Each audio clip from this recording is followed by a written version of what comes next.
C'est la gymnastique de l'énergie. Focus ce matin sur le Qigong, une pratique millénaire. Et pour nous en parler ce matin, Daniel Luntadi, enseignant de Tai Chi et de Qigong. Bonjour. Bonjour Miguel. Merci d'être avec nous sur la première. Alors, qu'est-ce que c'est que le Qigong? Expliquez-nous. C'est vrai que le Qigong, c'est une discipline chinoise qui se répand de plus en plus, mais qui n'est pas encore très connue, mais qui est une gymnastique énergétique chinoise. Dans le Qigong, justement, on a deux mots, c'est-à-dire de deux idéogrammes, puisque ça vient du chinois. C'est l'idéogramme Qi et l'idéogramme Gong. Et Qi, c'est le souffle, mais le souffle, pas le souffle de la respiration, c'est le souffle, c'est ce qui circule dans les méridiens d'acupuncture, c'est-à-dire ce qui anime les choses finalement. Et puis on a le terme Gong, qui en fait est un terme qu'on retrouve aussi dans le terme Kung Fu. Ça parle pas d'un art martial, mais Kung Fu, ça veut dire s'accomplir dans un art, avoir la maîtrise dans un art, s'épanouir dans un art. Voilà, donc un artisan peut avoir le Kung Fu. Et donc Qigong, littéralement, ça se traduirait par travail sur le Qi. Travail sur le souffle, ou travail sur l'énergie, ou cultiver l'énergie, cultiver ce souffle interne. Alors comment ça se pratique? Alors le Qigong peut se pratiquer de plein de manières différentes, parce que Qigong, il faut savoir que c'est un terme générique. Il y a tout un tas de méthodes différentes derrière ça, donc c'est un terme générique. On peut pratiquer le Qigong debout, assis, allongé, en mouvement, immobile. Il y a aussi des postures immobiles, très méditatives. On va travailler dans les séances souvent sur une méthode justement particulière de Qigong. Elles ont toutes des noms un peu poétiques, les 12 pièces de brocard, les 6 sons thérapeutiques, enfin il y a tout un tas de méthodes, voilà, la posture de l'arbre, qui est une posture méditative. Donc on va souvent mettre l'accent sur une méthode au sein d'une séance de Qigong. Voilà. D'accord, vous avez une méthode en particulier que vous utilisez? Alors moi j'en utilise beaucoup, et en général les enseignants de Qigong pareil, mais ce qu'on va chercher à faire finalement, c'est à réguler la circulation du Qi dans le corps, au même titre que le ferait un acupuncteur. C'est un outil de la médecine traditionnelle chinoise aussi. Donc le but, ça va être de réguler la circulation du Qi. Et pour la médecine traditionnelle chinoise, quand le Qi circule d'une façon harmonieuse dans le corps, eh bien, on est en bonne santé. Alors, comment ça se passe une séance de Qigong concrètement? Si je viens faire une séance, à quoi dois-je m'attendre? Je vais te donner l'exemple type d'une séance qu'on fait le matin sous les Filao face au lagon, par exemple.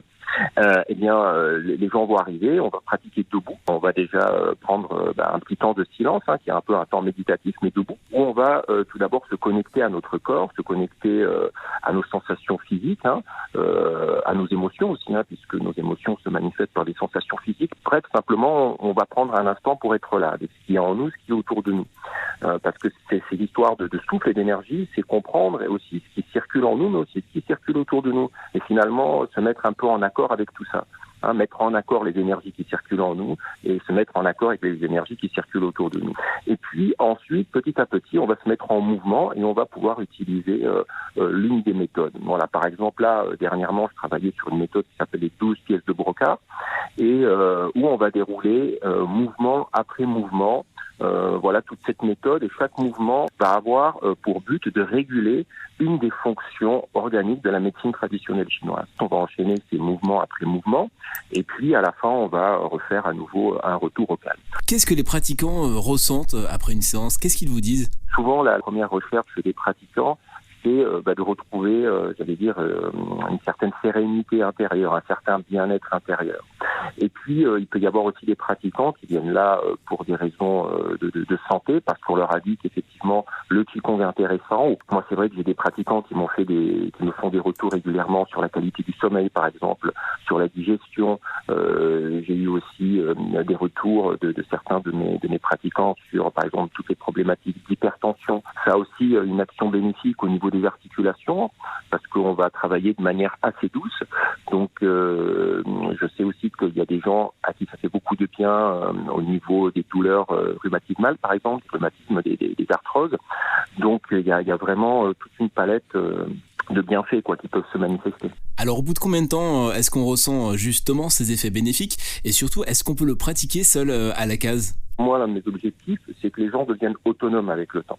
Parce que le Qigong, il est vraiment, vraiment pertinent quand il s'inscrit, on va dire, dans une hygiène de vie qui est quotidienne.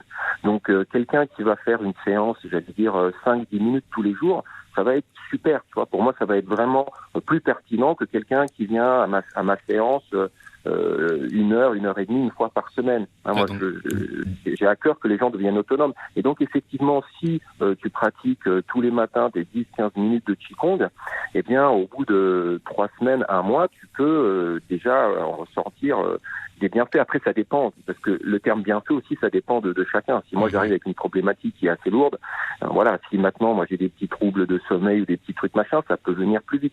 Tout dépend de chacun, finalement. Est-ce qu'il y a des conditions physiques particulières requises pour pratiquer cette discipline ? Il n'y a vraiment pas de conditions physiques parce que tu peux déjà adapter chaque exercice à qui tu es, quoi.